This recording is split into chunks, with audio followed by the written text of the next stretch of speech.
is Miss Cassie from Kids Acting Studio, and today we're going to learn how to make robot masks from things that you have in your house. Let's get started.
mask like I did with mine with the gold, and then you have your own robot.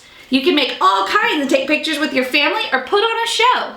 For more creative ideas, check out the Kids Acting Instagram. And if you make your own, you can hashtag Kids Acting Studios so that we can check out all your fun projects. Thanks, and we'll see you next time.